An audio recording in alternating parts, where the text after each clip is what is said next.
Hello students, a warm welcome to Obsession. Today we will discuss about current affair of April week 2. आज हम लोग बात करने वाले हैं अप्रैल वीक 2 के इम्पोर्टेंट करंट अफेयर्स पर। अच्छे तरीके से आप लोगों को देखना है, समझना है और सारी चीज़ों को आप लोगों को प्रीवियस इन्फॉर्मेशन के साथ कनेक्ट करता हुआ मैं बताता हूँ, उसे भी आप लोगों को अच्छे तरीके से समझना है। ओके, चलिए स्टार्ट करते हैं आज के अपने फर्स्ट न्यूज़ के साथ। और आज का हमारा पहला न्यूज़ क्या आता है, देखिए न्यूज़ है, India will stop importing urea by the end of 2025। India जो है ना यूरिया का इंपोर्ट करना बंद कर रहा है। अभी हाल ही में हमारे देश के जो केमिकल एंड फर्टिलाइजर मिनिस्टर हैं जिनका नाम मनसुख मंडाविया है, मनसुख मंडाविया जी ने बोला कि 2025 तक इंडिया यूरिया का इंपोर्ट करना बंद कर देगा। अभी इंडिया में 30% के अप्रॉक्सीमेटली जो यूरिया है इंडिया में इंपोर्ट होता है, अप्रॉक्सीमेटली 35 मिलियन टन हर साल इंपोर्ट होता है। तो वो कह रहे हैं आने वाले टाइम में हम इंडिया के अंदर ही यूरिया बनाने की फैक्ट्रीज लगा रहे हैं, यूरिया का प्रोडक्शन इंडिया में ही कर रहे हैं।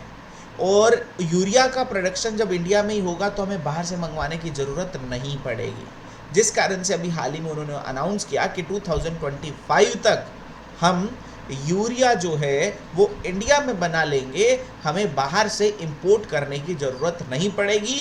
2025 तक स्टॉप कर दिया जाएगा बाहर से यूरिया को इंपोर्ट करना।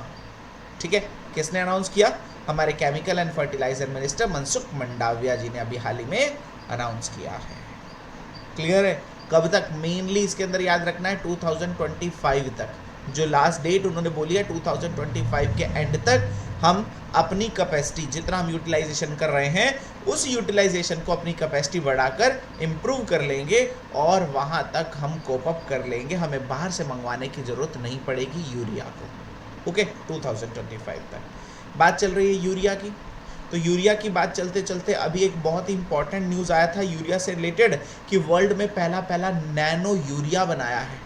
देखो नैनो यूरिया, तो याद रखो वर्ल्ड में पहला नैनो यूरिया हमारे देश की कंपनी ने बनाया, जिस कंपनी का नाम है इंडियन फार्मर फर्टिलाइजर कोऑपरेटिव, जिसका नाम इफ्को आप लोगों ने सभी ने सुना होगा। IFFCO, Indian farmer fertiliser cooperative, Indian farmer fertiliser cooperative IFFCO ने बनाया वर्ल्ड का पहला नैनो यूरिया, वर्ल्ड का पहला लिक्विड नैनो यूरिया या नैनो यूरिया किसने बनाया? इफ्को नाम की कंपनी ने बनाया। यूरिया की बात चल रही थी तो मैंने यहाँ पर बता दिया कि वर्ल्ड में पहली बार इंडिया के अंदर कुछ काम हुआ है तो वो इंपॉर्टेंट हो सकता है। वर्ल्ड में पहला लिक्विड नैनो यूरिया या नैनो यूरिया किसने बनाया है? इफ्को नाम की कंपनी ने बनाया है। इफ्को की full form Indian farmer fertiliser cooperative, Indian farmer fertiliser cooperative. ठीक हो गई बात। यूरिया का प्रोडक्शन इतना कर लेंगे, 2025 तक यूरिया के इंपोर्ट को स्टॉप कर देंगे इंडिया में। उसके साथ सेकंड पॉइंट पता, वर्ल्ड का पहला लिक्विड नैनो यूरिया किसने बनाया है? इफ्को नाम की कंपनी ने बनाया है। इफ्को की full form Indian farmer fertiliser cooperative है। ठीक है, दोनों पॉइंट क्लियर हो गए। नेक्स्ट न्यूज़ पर चलते हैं और हमारा नेक्स्ट न्यूज़ आता है ये, गवर्नमेंट ऑफ एक्सटर्नल अफेयर ने अप्रूव किया इंडियन पोर्ट ग्लोबल के प्रपोजल को to take over the entire operation of the Sittwe port located in the Kaladan river in the Rakhine province of Myanmar. क्या समझ में आया? सुनो, म्यांमार के अंदर एक पोर्ट है, पोर्ट समझते हैं ना, बंदरगाह। म्यांमार के अंदर एक पोर्ट है जिस पोर्ट का नाम है सितवे पोर्ट। सितवे पोर्ट का पूरा कंट्रोल जो है, एंटायर ऑपरेशन जो है इंडिया अपने हाथ में ले रहा है। अभी हाल ही में इसको अप्रूवल मिल चुकी है, हमारे देश के एक्सटर्नल अफेयर मिनिस्ट्री ने अप्रूवल दे दी है म्यांमार के सितवे पोर्ट का जो कंट्रोल है अपने हाथ में लेने के बारे में। तो अब इंडिया के कंट्रोल में काम करेगा म्यांमार का सितवे पोर्ट। ऐसे ही म्यांमार के अंदर एक बहुत ही, म्यांमार की बात चल रही है तो यहाँ पर म्यांमार के बारे में इतना पॉइंट आप लोगों को क्लियर हो चुका है कि म्यांमार का सितवे पोर्ट का कंट्रोल अब इंडिया के हाथ में आने वाला है, इंडिया के हाथ में आने वाला है। इंडिया ने अप्रूवल दे दी है।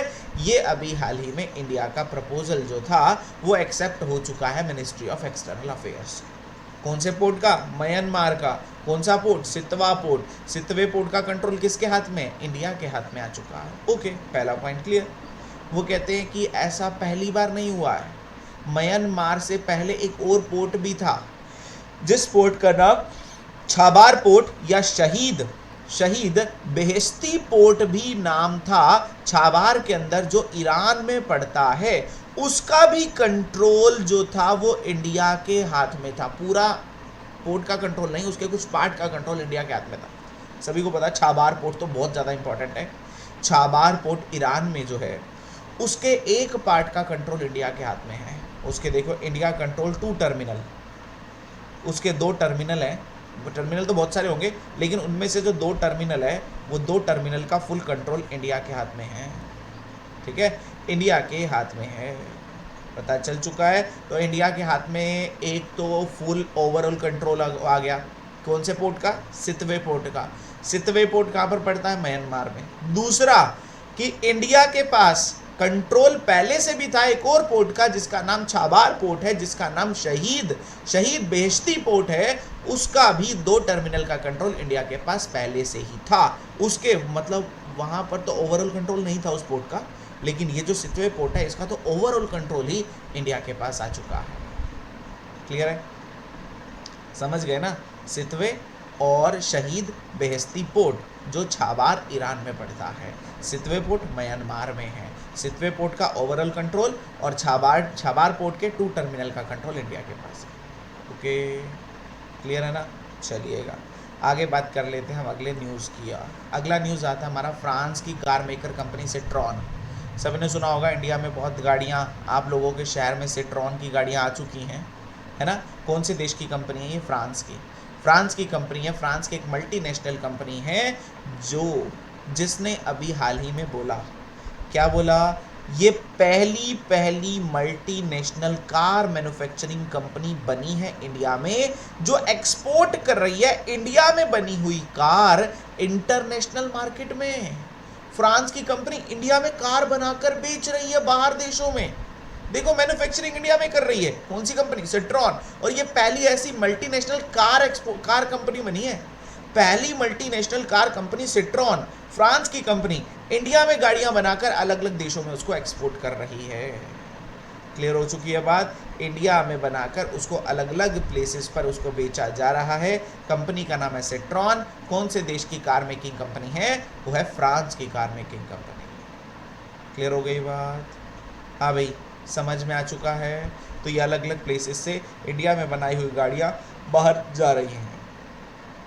कौन सी कंपनी गाड़ियाँ? सिट्रॉन के बारे में एक और न्यूज़ भी आया था अभी। ये था फ्रांस की ये जो सिट्रॉन कंपनी है उसने MS धोनी को अपना ब्रांड एम्बेसडर भी बनाया था। सिट्रॉन नाम की जो कंपनी है कार मेकिंग कंपनी फ्रांस की, इसने MS धोनी को अपना ब्रांड एम्बेसडर भी बनाया था।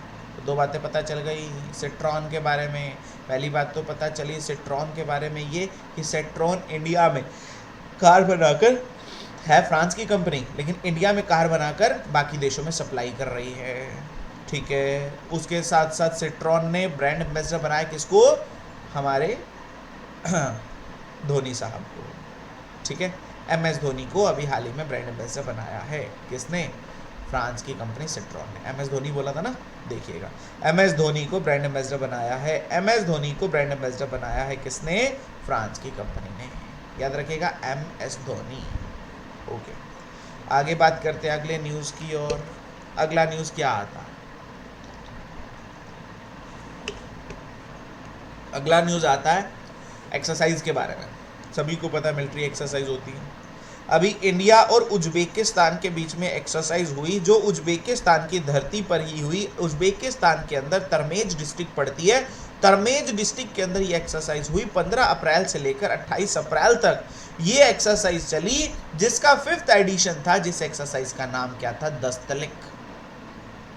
दोबारा सुनो, इंडिया और उज्बेकिस्तान के बीच में कौन सी एक्सरसाइज होती है?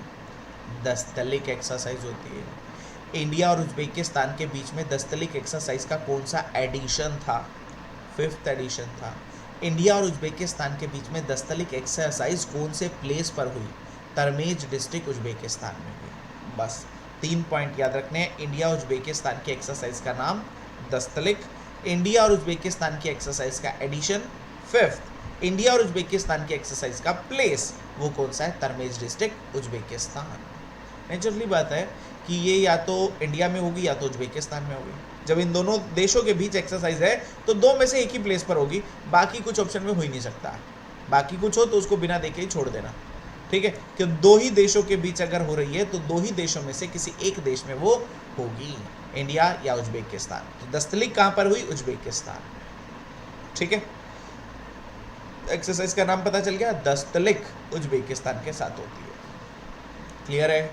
जैसे आप लोगों को पिछली बार जापान के बारे में एक्सरसाइजेस पढ़ाई थी, यूएसए के साथ हुई थी, युद्ध अभ्यास हुई थी, टाइगर ट्रिम्प हुई थी, वज्र प्रहार हुई थी, वो सारी यूएसए के साथ थी, ठीक है। और यहाँ पर पता चला है उज्बेकिस्तान के साथ कौन सी होती है? उज्बेकिस्तान के साथ होती है हमारी दस्तलिक। आगे बात करते हैं अगले न्यूज़ की ओर। ओके, ध्यान से एक एक पॉइंट है, आराम आराम से आप लोगों को बता रहा हूँ। इंडिया का फर्स्ट प्राइवेट सेक्टर बिल्ट अर्थ ऑब्जर्वेशन सैटेलाइट, मतलब ये देख लो प्राइवेट सेक्टर भी जो है वो सैटेलाइट की मार्केट में उतर चुका है। इंडिया ने उसको भी परमिशन दे दी है। अब इंडिया का पहला प्राइवेट सेक्टर अर्थ ऑब्जर्वेशन सैटेलाइट, जिसका नाम क्या है? Tea set 1A। टीसेट 1A बनाया किसने? टाटा एडवांस सिस्टम लिमिटेड ने बनाया, जो टाटा सन्स की ही एक कंपनी है, जिसको लॉन्च किया स्पेसएक्स के द्वारा। हाँ, स्पेसएक्स कहाँ की है? यूएसए की प्राइवेट सेक्टर की कंपनी है ना, सभी को पता है यूएसए की प्राइवेट सेक्टर की अर्थ कंपनी है स्पेसएक्स। एलन मस्क की कंपनी है ना, एलन मस्क की कंपनी स्पेसएक्स के थ्रू वो जो सैटेलाइट है जो टाटा ने बनाया, जिसका नाम टीसेट 1A है, उसको भेजा गया। तो याद रखिएगा, इंडिया का पहला privately build earth observation satellite, जिसका नाम क्या है? टीसेट। इंडिया का पहला privately build earth observation satellite, जिसका नाम क्या है? Tea set 1A। बनाया किसने? टाटा एडवांस सिस्टम लिमिटेड ने। किस कंपनी के थ्रू वो ऊपर भेजा गया? उसका नाम है स्पेसएक्स। क्या नाम है? स्पेसएक्स। तो ये देखो, टाटा भी अब स्पेस सेक्टर में उतर चुका है। टाटा की company Tata advance system limited ने कौन सा बनाया? टीसेट बनाया, जो इंडिया का पहला privately build earth observation satellite है। इंडिया का पहला privately build earth observation satellite है। ठीक हो गई बात किसकी चल रही है? सर, टाटा की बात चल रही है। तो टाटा को अभी हाल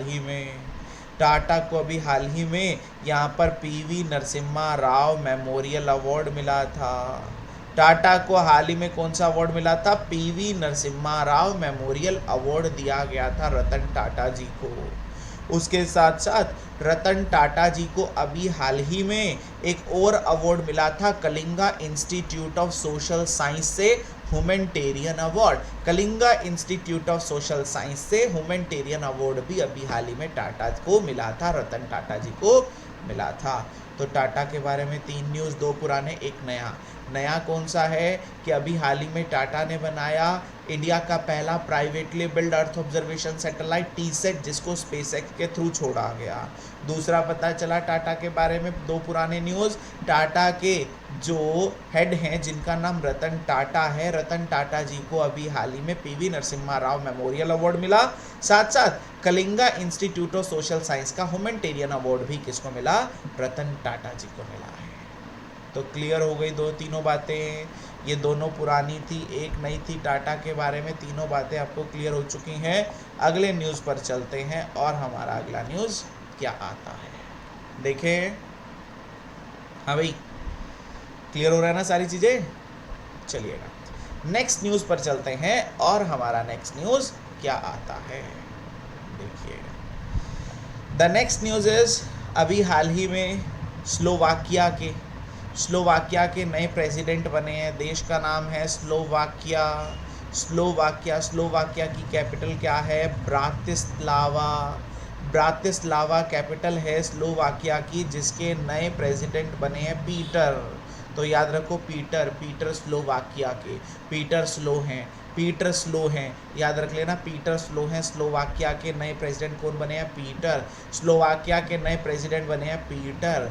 उसके साथ साथ आयरलैंड के कौन बने हैं? सिमोन। आयरलैंड के बने हैं सिमोन हैरिस। आयरलैंड के अभी हाल ही में जो प्राइम मिनिस्टर बने हैं जिनका नाम क्या है, सिमोन हैरिस। आयरलैंड के प्राइम मिनिस्टर सिमोन हैरिस बने हैं। उसके साथ साथ आइसलैंड, कंफ्यूज मत होना, एक आयरलैंड है एक आइसलैंड है। आइसलैंड के अभी हाल ही में प्राइम मिनिस्टर जो बने हैं वो कौन बनी है, बजरानी, BJARNI, बजरानी याद रख लो, बजरानी, BJARNI, बजरानी जो बनी है वो अभी हाल ही में नई प्राइम मिनिस्टर बनी है, किसकी, आयरलैंड की। तो आयरलैंड की बजरानी बनी है। उसके साथ साथ आइसलैंड की बजरानी बनी है। उसके साथ आयरलैंड के सिमोन बने हैं। स्लोवाकिया के पीटर बने हैं। पीटर स्लोवाकिया, पीटर स्लो हैं। और आयरलैंड के सिमोन बने हैं। और आइस बर्फ बजरानी, बी से बजरानी। तो यहाँ पर आइसलैंड के बजरानी, उसके साथ आयरलैंड के सिमोन और उसके साथ स्लोवाकिया पीटर स्लो हैं। स्लोवाकिया के बने हैं पीटर, स्लोवाकिया के पीटर।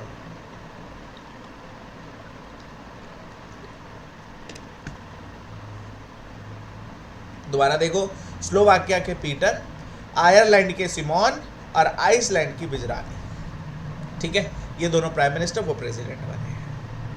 ओके, थोड़ा नाम इनके याद रखना मुश्किल तो होता ही है, लेकिन एग्ज़ाम में आ जाए तो मेरे हिसाब से ऑप्शन देखकर, अगर 2-3 बार आपके सामने से निकला हुआ है तो ऑप्शन देखकर याद रहने की पॉसिबिलिटी रहेगी। नाम और डेट, उसमें थोड़ी कन्फ्यूज़न बिल्कुल हो जाती है, बट डोंट वरी, देखते हैं। बट थोड़ा हमारे दिमाग से तो ज़रूर निकलना चाहिए सामने से आंखों के। रशिया ने अभी हाल ही में एक नया स्पेस रॉकेट बनाया जिसका नाम क्या, अंगारा। बस, और ज़्यादा हम नहीं पढ़ेंगे। अंगारा नाम का स्पेस रॉकेट किसने बनाया, आपका आंसर रशिया। अंगारा नाम का अभी हाल ही में स्पेस रॉकेट किसने बनाया है, रशिया।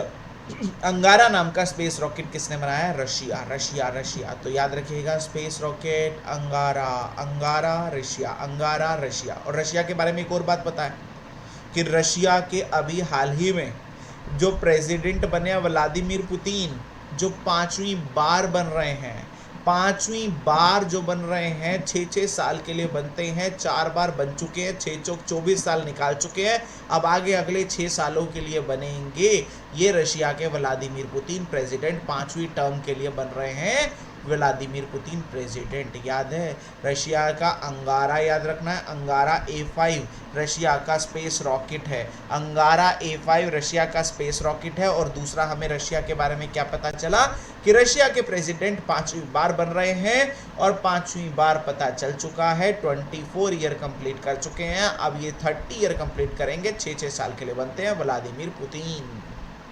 ठीक हो गई बात। Vladimir Putin began 5th term as a president. Okay, समझ गए। तो ये पता चल गया, रशिया अंगारा और व्लादिमीर पुतिन की 5वीं टर्म शुरू हो रही है। आगे चलिएगा, अगले न्यूज़ पर चलते हैं। अगला न्यूज़ आता है UAE के बारे में। UAE होस्ट कर रहा है वर्ल्ड फ्यूचर एनर्जी समिट।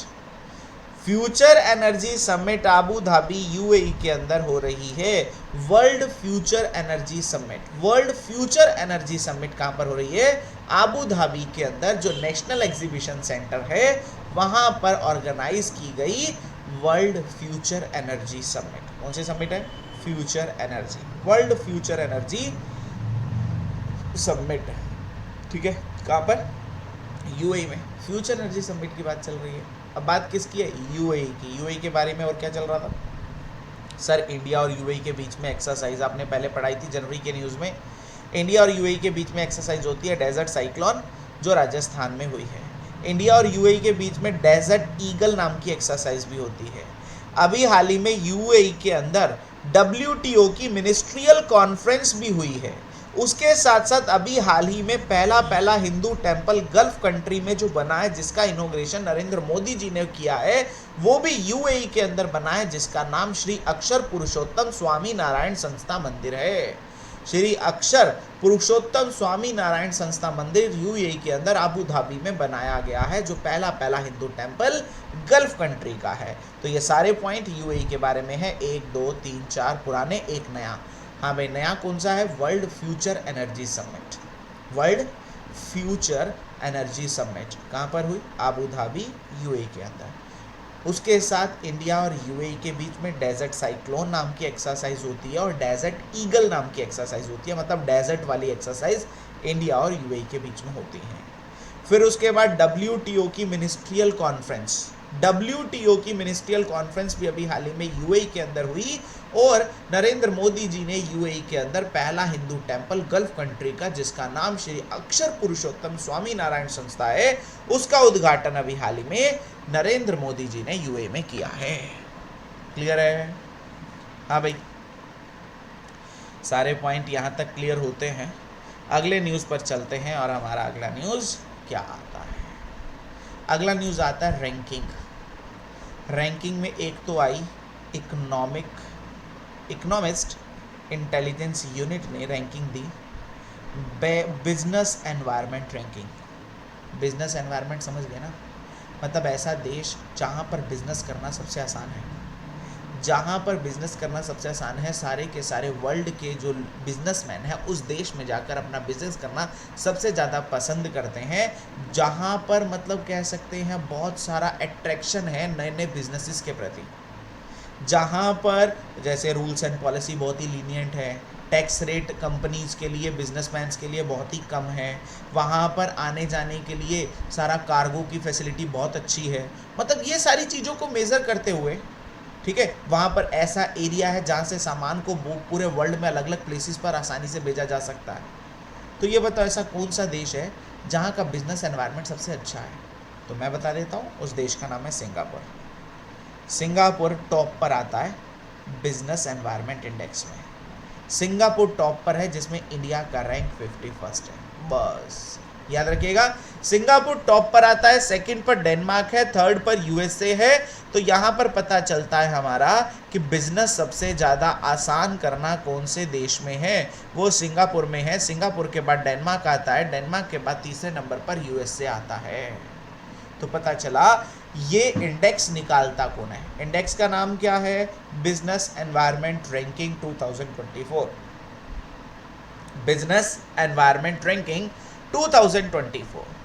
इस रैंकिंग में टॉप किया सिंगापुर ने। इस रैंकिंग में इंडिया का प्लेस 51 है। इस रैंकिंग में 82 कंट्री ने पार्टिसिपेट किया। इस रैंकिंग को निकालता है कौन? Economist Intelligence unit. Economist Intelligence unit नाम का ऑर्गेनाइजेशन बिजनेस एनवायरनमेंट रैंकिंग को पब्लिश करता है। बिजनेस एनवायरनमेंट रैंकिंग को पब्लिश करता है। टॉप पर सिंगापुर है, इंडिया 51st प्लेस पर है, सेकंड पर डेनमार्क, थर्ड पर यूएसए। क्लियर है? इकोनॉमिस्ट इंटेलिजेंस यूनिट एक रैंकिंग निकालता है जिसका नाम क्या है? बिजनेस एनवायरनमेंट रैंकिंग, जिसमें बिजनेस के अलग अलग कह सकते हैं पहलुओं को देखा जाता है और ये देखा जाता है कि सबसे आसान बिजनेस करना कहाँ पर है, ये देखा गया। तो पहले पर सिंगापुर आया, दूसरे पर डेनमार्क, तीसरे पर यूएसए, इंडिया 51st प्लेस पर। ओके, एक रैंकिंग पता चल गई। ऐसे ही एक और रैंकिंग आई हुरन ग्लोबल की, हुरन ग्लोबल यूनिकॉर्न इंडेक्स। कौन सा इंडेक्स है? हुरन ग्लोबल यूनिकॉर्न इंडेक्स निकाल लो। यूनिकॉर्न पता है? अरे ये आप लोगों को याद होगा, मैंने आपको पढ़ाया था जो इंडिया में स्टार्टअप्स होते हैं, स्टार्टअप की अगर बात चल लेती है तो स्टार्टअप अगर 1 बिलियन की वैल्यूएशन को क्रॉस कर ले तो वो यूनिकॉर्न हो जाते हैं। अगर 10 बिलियन की वैल्यूएशन को क्रॉस कर लें तो वो डेकाकॉन हो जाते हैं। 100 बिलियन की वैल्यूएशन को क्रॉस कर लें तो वो हेक्टोकॉन हो जाते हैं। पता है ना स्टार्टअप के ये जो टाइप्स थे, ठीक है, ये आपको पता है। तो यूनिकॉर्न वाली लिस्ट आई, यूनिकॉर्न इंडेक्स आया। यूनिकॉर्न इंडेक्स निकाला किसने? ये निकाला हुरन रिसर्च इंस्टीट्यूट है।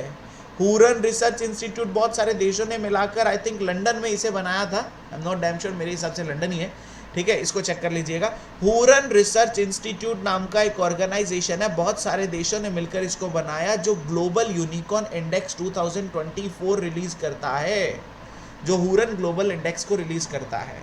अब हुरन ग्लोबल इंडेक्स जो है वो ग्लोबल यूनिकॉर्न इंडेक्स को रिलीज करता है। 53 कंट्रीज इसके अंदर इंक्लूड है, जिसमें ये देखा गया सबसे ज़्यादा यूनिकॉर्न यूएसए में है, पहले नंबर पर आया यूएसए।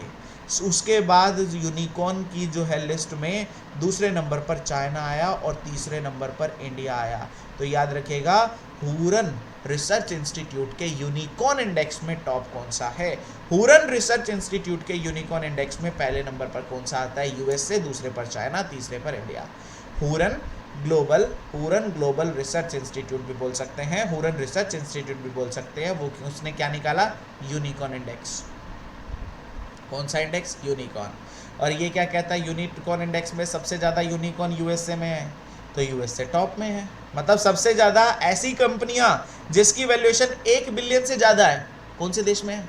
ऐसी कंपनीज जिसकी वैल्यूएशन $1 बिलियन से ज़्यादा है, वो कौन से देश में है, सर यूएसए में। सेकंड पर चाइना, थर्ड पर इंडिया। तो क्वेश्चन आ जाए इंडिया का प्लेस क्या है ग्लोबल यूनिकॉर्न इंडेक्स में। आपका आंसर है थर्ड, पहले पर यूएसए, दूसरे पर चाइना, तीसरे पर इंडिया।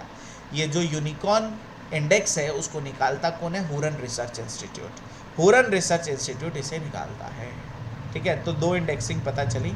एक पता चला बिजनेस एनवायरनमेंट में इंडिया 51st प्लेस पर है, एक पता चला यूनिकॉर्न में इंडिया 3rd प्लेस पर है। फिर पता चला कि यहाँ पर ये जो बिजनेस एनवायरनमेंट रैंकिंग है उसमें सिंगापुर टॉप पर है और यूनिकॉर्न में यूएसए टॉप पर है। यू से यूनिकॉर्न, यू से यूएसए, यूनिकॉर्न वाली में यूएसए टॉप पर है। ठीक है, समझ गए।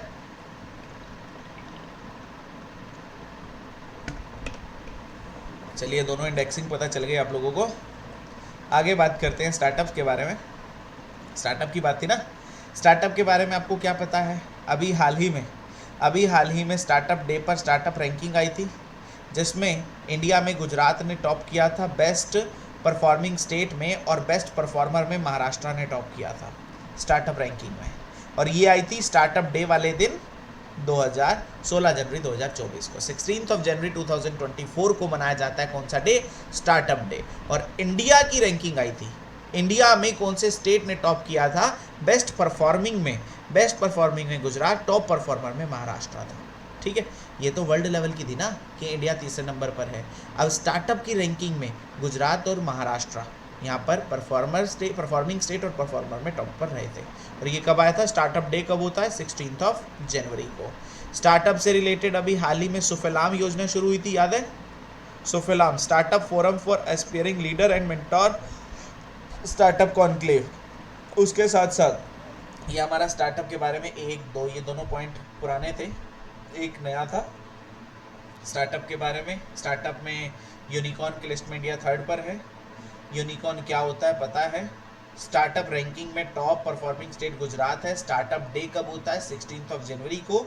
सुफलाम योजना स्टार्टअप के लिए शुरू की गई थी, बस। ओके, नेक्स्ट न्यूज़ पर चलते हैं। नेक्स्ट न्यूज़ हमारा क्या आता है, देखें। चलो, नेक्स्ट न्यूज़ आता है हमारा ये एनटीपीसी। सभी को पता है national thermal power corporation NTPC है। एनटीपीसी लिमिटेड ने लॉन्च किया एक नया एडिशन अपने फ्लैगशिप कॉर्पोरेट सोशल रिस्पॉन्सिबिलिटी का।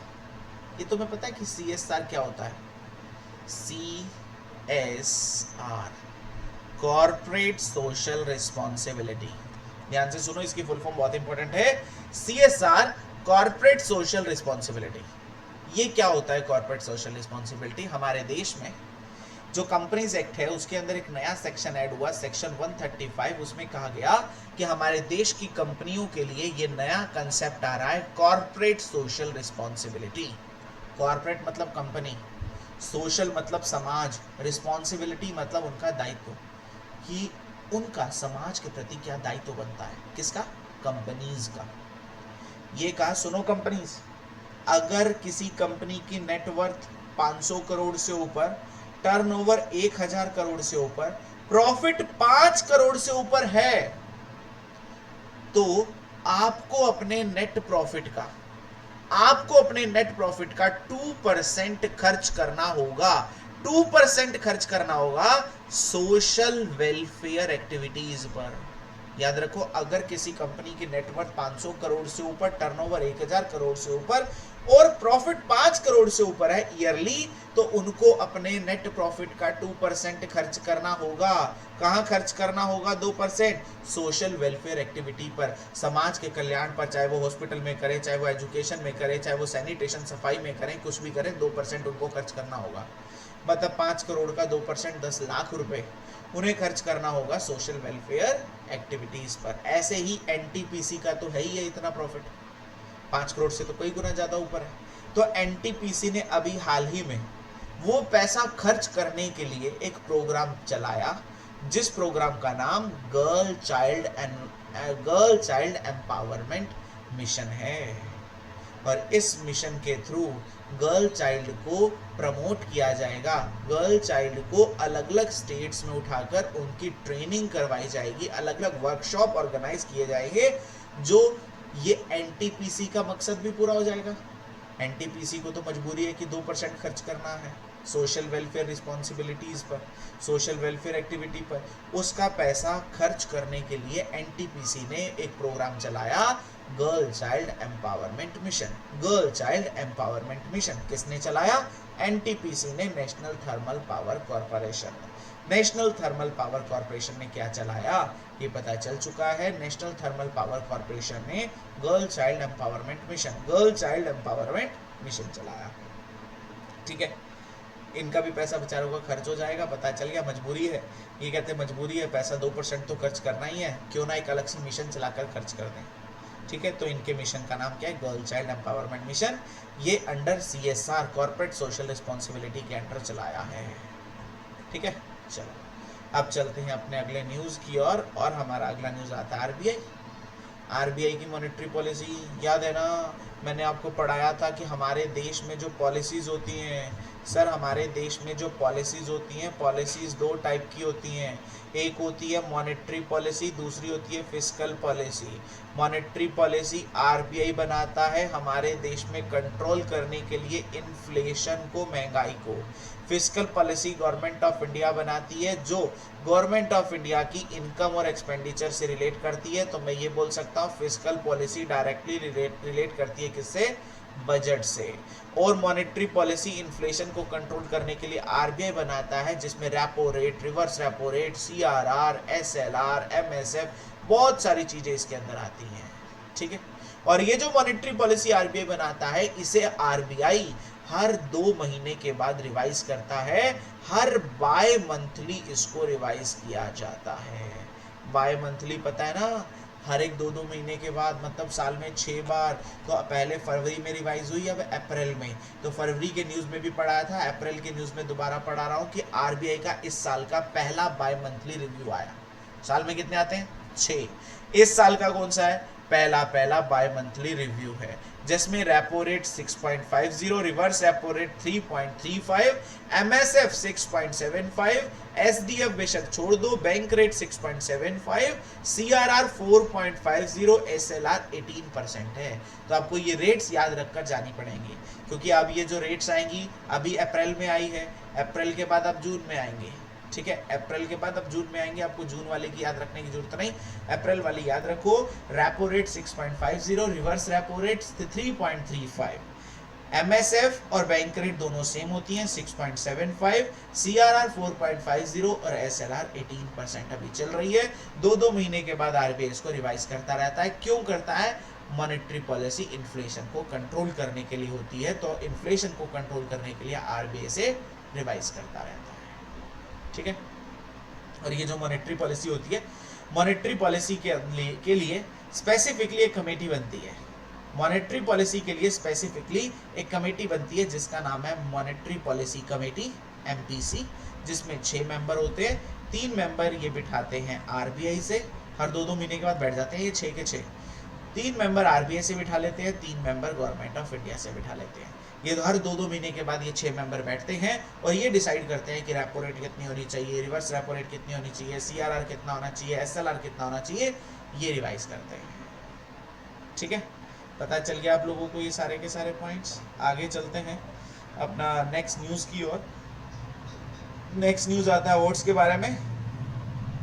अभी हाल ही में कन्नड़ पोइट है जिनका नाम ममता जी सागर है। ममता जी सागर है, बेंगलुरु बेस्ड हैं।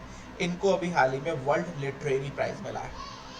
वर्ल्ड लिटरेरी प्राइज मिला है वर्ल्ड ऑर्गेनाइजेशन ऑफ राइटर से। वर्ल्ड ऑर्गेनाइजेशन फॉर राइटर से अभी हाल ही में इन्हें लिटरेरी प्राइज मिला है। ये लिटरेरी प्राइज का समिट हुआ था नाइजीरिया के अंदर, नाइजीरिया की कैपिटल अम्बुजा में। वहां पर ये ममता जी सागर जो एक कन्नड़ राइटर हैं, उन्हें वर्ल्ड लिटरेरी प्राइज मिला। कौन सा प्राइज मिला?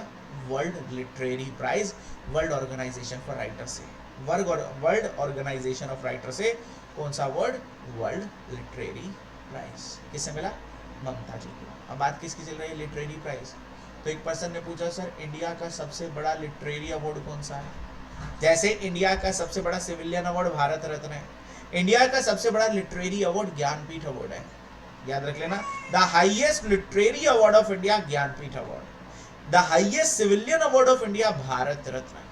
ठीक है, अब यहां पर पता चला वर्ल्ड लिटरेरी अवार्ड किसे मिला है? ममता जी सागर को। वर्ल्ड लिटरेरी अवार्ड ममता जी सागर को मिला है। ओके, उसके साथ आगे बात कर लेते हैं और अवार्ड्स पर।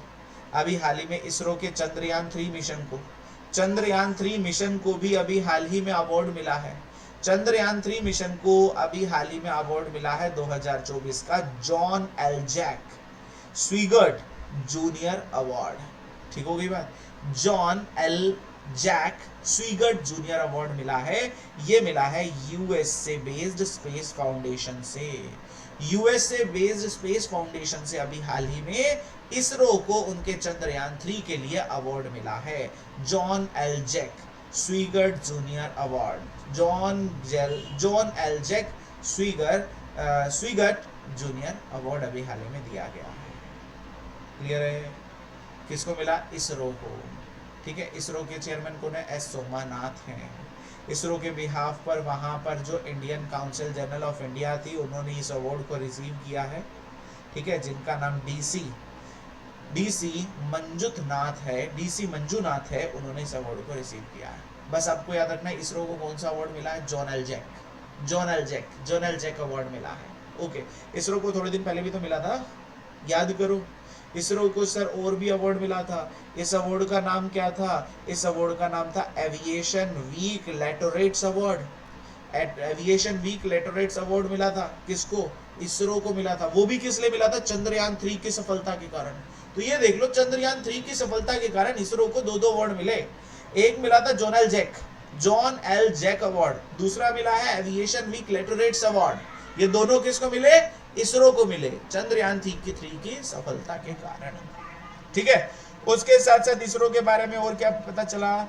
इसरो का हमारा जो मिशन था, ठीक है, चंद्रयान 3 जो स्पेस पर जो लैंडिंग किया था जिन्हें, ठीक है, वो जो लैंडिंग पॉइंट था जिसका नाम क्या रखा? शिव शक्ति। मून पर जो लैंडिंग किया था हमारे विक्रम लैंडर ने, जिस प्लेस पर लैंडिंग किया था, उस प्लेस का नाम मोदी जी ने पिछली बार रखा था शिव शक्ति, और उसको अप्रूवल भी मिल चुका है इंटरनेशनल एस्ट्रोनॉमिकल यूनियन के द्वारा।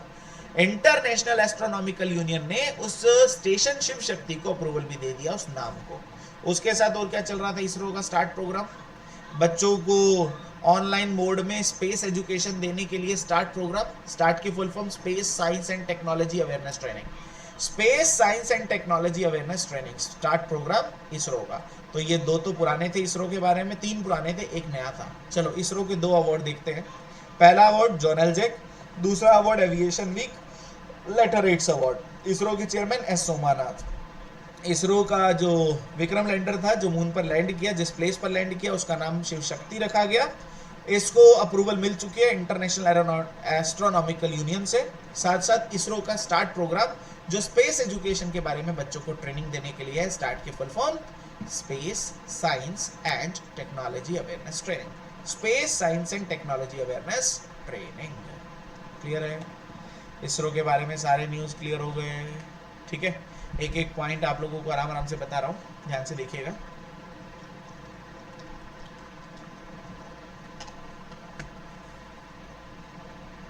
आगे चलते हैं अगले न्यूज़ की ओर। अगला न्यूज़ आता है अभी हमारे जैन आचार्य लोकेश मुनि को। Lokesh Muni has become the first Indian monk to be honoured with the American president gold volunteer service award. अभी हाल ही में लोकेश मुनि को अमेरिकन प्रेसिडेंट से गोल्ड वॉलंटियर सर्विस अवार्ड मिला। उनका जो ह्यूमैनिटी के प्रति जो योगदान है समाज में, जिस रीज़न की वजह से उन्हें लोकेश मुनि को ये अवार्ड दिया गया है अमेरिकन प्रेसिडेंट का gold volunteer service award, gold volunteer service award, जो किसे मिला है, जैन मुनि लोकेश मुनि को। ठीक है, जैन आचार्य लोकेश मुनि को यह अवार्ड मिला है। जैन आचार्य लोकेश मुनि को प्रेसिडेंट, अमेरिका के president gold volunteer service award से नवाजा गया है। ओके, और साथ साथ ये जो लोकेश मुनि है ये फाउंडर हैं एक ऑर्गेनाइजेशन जिसका नाम क्या है, एक नॉन गवर्नमेंट ऑर्गेनाइजेशन है जिसका नाम क्या है, अहिंसा विश्वा भारत, जो गुरुग्राम हरियाणा में है, वर्ल्ड पीस सेंटर के नाम से भी। तो उसके ये फाउंडर हैं जिनका नाम लोकेश मुनि है, जिनको अमेरिका के प्रेसिडेंट से गोल्ड वॉलंटियर सर्विस अवार्ड मिला है। ओके, आगे बात करते हैं। उसके बाद अभी हाल ही में एसोसिएशन ऑफ कंप्यूटिंग मशीनरी ने अभी हाल ही में एक इजराइल के मैथमेटिशियन और कंप्यूटर साइंटिस्ट जिनका नाम अवी है, अवी को अभी हाल ही में ACM टूरिंग अवार्ड दिया है, जिसे कंप्यूटिंग का नोबेल प्राइज भी कहा जाता है। वैसे तो कंप्यूटिंग में नोबेल प्राइज नहीं मिलता है, लेकिन ये कंप्यूटिंग का सबसे बड़ा अवार्ड होगा। कंप्यूटिंग की फील्ड में सबसे बड़ा अवार्ड है जिसका नाम ACM टूरिंग अवार्ड है। ACM टूरिंग अवार्ड है जो कंप्यूटिंग के फील्ड का सबसे बड़ा अवार्ड है। ये अभी हाल ही में किसे दिया गया है, अवी को दिया गया है। किसे दिया गया, अवी को दिया गया है। ये अवार्ड दिया किसने है, ये पता चल चुका है आप लोगों को, association of computing machinery, association of computing machinery ने ये अवार्ड दिया है अवी को। अवी कौन है, इजराइल के mathematician and computer scientist, Israel के मैथमेटिशियन एंड कंप्यूटर साइंटिस्ट। ठीक है, अवी को मिला, अवी को ने मैथमेटिशियन। अभी आपको कल की क्लास में मैथमेटिक्स के फील्ड का एक माना ताना अवार्ड पढ़ाया था, याद है, एबल अवार्ड। ये किसे मिला था, माइकल को, ये भी याद रखना। एबल अवार्ड किसे मिला था, माइकल को। एबल अवार्ड किस फील्ड में दिया जाता है, मैथमेटिक्स के फील्ड में दिया जाता है। एबल अवार्ड मैथमेटिक्स के फील्ड में दिया जाता है, जो अभी हाल ही में माइकल को मिला था। ठीक है, दोनों याद रखने हैं, एबल अवार्ड माइकल को मिला और अभी हाल ही में ACM टूरिंग अवार्ड अवी को मिला है। आगे बात करते हैं नेक्स्ट न्यूज़ की और एक बुक का नाम है द आइडिया ऑफ डेमोक्रेसी, जिसमें इंडिया और USA की डेमोक्रेसी को हाईलाइट किया गया है। Idea of democracy, the idea of democracy, ये बुक किसने लिखी है, सैम पिट्रोडा ने। सैम पिट्रोडा ने एक बुक लिखी है जिस बुक का नाम है the idea of democracy. The idea of democracy किसने लिखी है, सैम पिट्रोडा ने, जिसमें इंडिया और USA की डेमोक्रेसी के बारे में बताया गया है। Sam Pitroda, the idea of democracy. उसके साथ अगला न्यूज़ आता है हमारा ओलंपिक्स। इम्पॉर्टेंट न्यूज़ है आज का। ओलंपिक्स से तो क्वेश्चन आने की पूरी पॉसिबिलिटी रहेगी। बिल्किस मीर जो जम्मू कश्मीर की हैं, ये बनी है पहली वुमेन इंडिया से जो ज्यूरी में शामिल हो रही हैं समर ओलंपिक की। ज्यूरी पता ना, द ग्रुप ऑफ जजेस is called as a jury. तो मतलब ये देखो, जो ओलंपिक, पेरिस ओलंपिक होने वाला है, अगस्त में शुरू होगा, जुलाई में शुरू होकर अगस्त तक चलेगा, 26 जुलाई से 11 अगस्त तक। वहाँ पर जो जजेस की ज्यूरी है उसमें इंडिया की पहली वुमेन जज बन रही हैं, पहली वुमेन ज्यूरी में इंक्लूड हो रही हैं, जिनका नाम क्या है, बिल्किस मीर जम्मू कश्मीर की एक लड़की जो जजेस की ज्यूरी में शामिल होने वाली ओलंपिक 2024, पेरिस ओलंपिक 2024 की जजेस ज्यूरी में शामिल होने वाली पहली वुमेन बिल्किस मीर। नाम याद रख लेना, बिल्किस मीर। ठीक है, नाम क्या है, बिल्किस मीर। किसमें शामिल हो रही है, ओलंपिक्स में। ओलंपिक के बारे में क्या पता है, सो ओलंपिक के 5 गोले पता है, 5 कॉन्टिनेंट को रिप्रेजेंट करते हैं। ओलंपिक इस बार पेरिस में, अगली बार लॉस एंजल्स में, उसके बदली बार ब्रिस्बेन में। जो लॉस एंजल्स में होने वाला है उसमें क्रिकेट को भी इंक्लूड कर रहे हैं। लॉस एंजल्स USA में होने वाले में क्रिकेट को भी इंक्लूड कर रहे हैं। उसके साथ इंडियन ओलंपिक एसोसिएशन ने अभी हाल ही में रघुराम अय्यर को चीफ एग्जीक्यूटिव ऑफिसर अपॉइंट किया है। उसके साथ इसका बैंकिंग पार्टनर यस बैंक बन रहा है, यस बैंक बैंकिंग पार्टनर बन रहा है। उसके साथ अभी हाल ही में फ्लैग बियरर रहेंगे शरद कमल। फ्लैग बियरर रहेंगे शरद कमल, मैरी कॉम चीफ दी मिशन रहेंगी, मैरी कॉम चीफ दी मिशन रहेंगी, बट मैरी कॉम ने चीफ द मिशन रहने से मना कर दिया है। उन्होंने कहा है कि ओलंपिक में मेरे कुछ पर्सनल रीजन है, मैं चीफ द मिशन नहीं रहने वाली। चीफ द मिशन की पोस्ट से उन्होंने स्टेप बैक ले लिया है, किसने, मैरी कॉम ने। उसके साथ साथ टॉर्च बियरर कौन रहने वाले हैं, अभिनव बिंद्रा।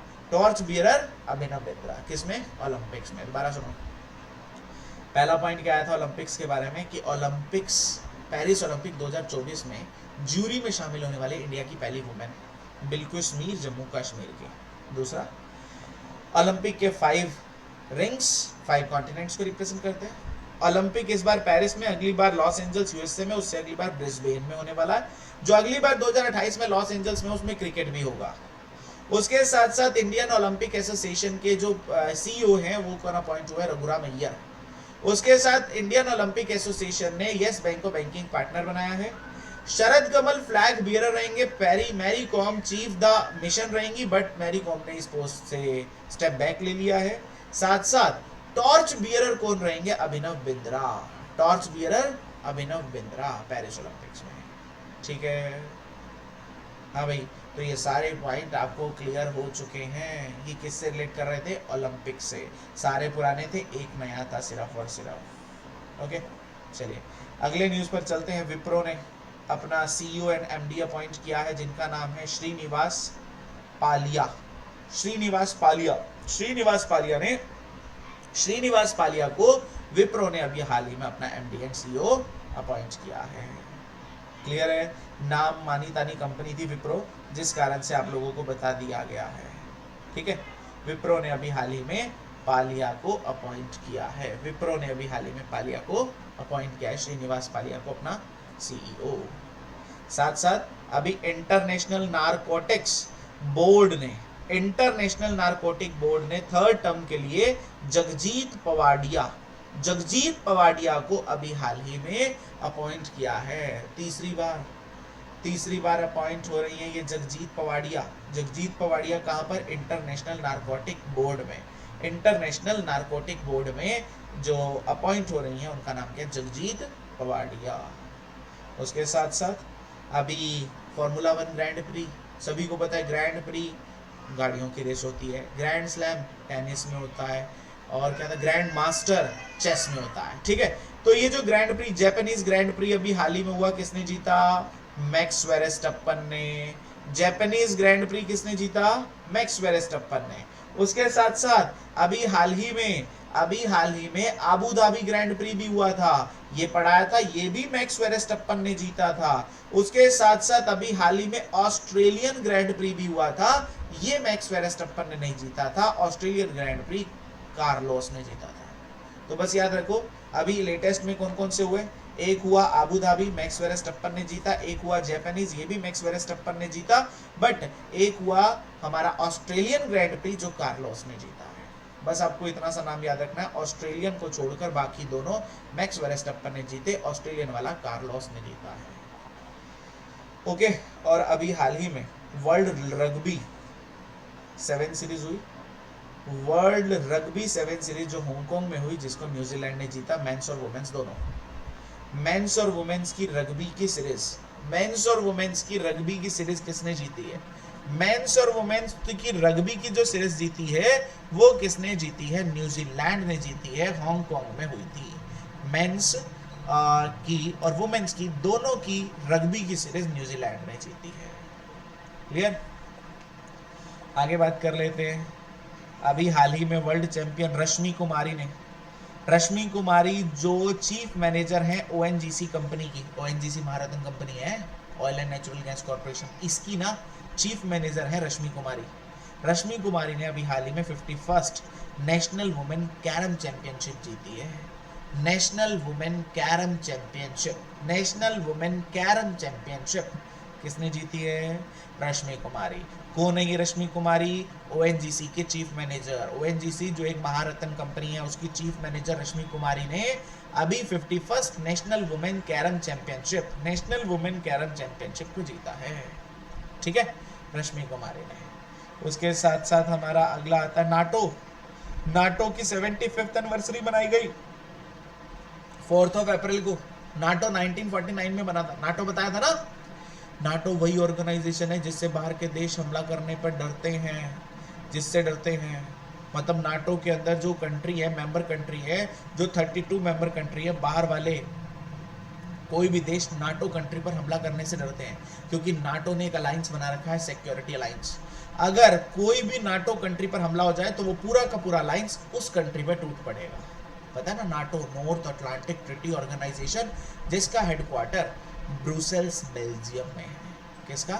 नाटो का हेडक्वार्टर कहाँ पर है? ब्रुसेल्स बेल्जियम में है। तो नाटो की अभी हाल ही में 75th एनिवर्सरी मनाई गई। कौन सी एनिवर्सरी? 75th एनिवर्सरी मनाई गई अभी हाल ही में नाटो की। तो नाटो के बारे में अभी थोड़े दिन पहले क्या पढ़ाया था कि नाटो के अंदर स्वीडन नया मेंबर कंट्री बना था। स्वीडन 32nd मेंबर कंट्री बना था। किसका? नाटो का।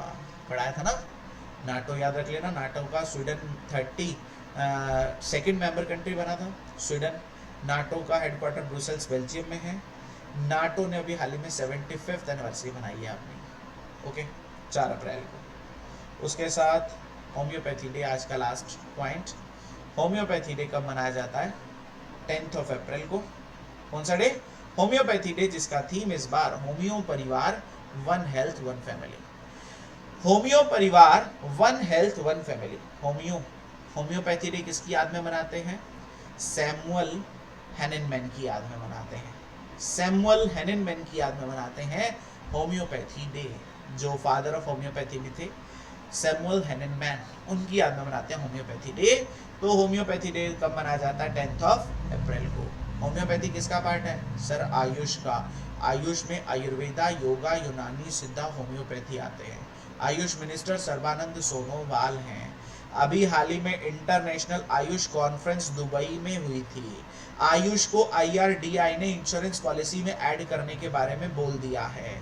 आयुष से related central research institute of yoga and naturopathy Jhajjar Haryana में और national institute of naturopathy Pune Maharashtra में खोला जा रहा है। और इंडिया का पहला आयुर्वेदिक कैफे, इंडिया का पहला आयुर्वेदिक कैफे दिल्ली में खोला गया है, जिसका नाम सोमा द आयुर्वेदिक किचन है। सोमा द आयुर्वेदिक किचन है। याद है ये सारे पॉइंट। ये तो होम्योपैथी डे है, 10 अप्रैल को मनाते हैं। सैमुअल हैनिनमैन की याद में मनाते हैं, जिसका theme homeo Parivar, one health one family है। उसके साथ साथ ये जो आयुष का ही पार्ट है, आयुष से related international Ayush conference Dubai में। आयुष को IRDAI ने इंश्योरेंस पॉलिसी में ऐड करने के बारे में बोला है। Central research institute of yoga and naturopathy Jhajjar Haryana, national institute of naturopathy Pune Maharashtra में खोला गया। और इंडिया का पहला आयुर्वेदिक कैफे, इंडिया का पहला आयुर्वेदिक कैफे, जिसका नाम सोमा द आयुर्वेदिक किचन है। पढ़ा हुआ ना, सोमा द आयुर्वेदिक किचन है। ये इंडिया का पहला आयुर्वेदिक कैफे है। कहां पर खोला गया है? ये दिल्ली के अंदर इसे खोला गया है, इंडिया का पहला आयुर्वेदिक कैफे। ठीक है, ये सारे पॉइंट आप लोगों को बताए एक एक कर। ये थे हमारे अप्रैल के वीक 2 के। अगली क्लास में, नेक्स्ट क्लास में बात करेंगे अप्रैल वीक 3 के साथ। अच्छे तरीके से पुराने वाले रिवाइज करते चलो, नए वाले देखते चलो। उम्मीद है कि एग्जाम में ऑप्शन देखकर आपको ये सारी चीज़ें देखने को मिलेंगी और आप आसानी से कर भी पाओगे। ओके, आज के लिए इतना ही। Thank you to all of you, thank you so much, thanks to all. मिलते हैं नेक्स्ट क्लास में नए क्वेश्चन, नए सेशन के साथ। Thank you so much.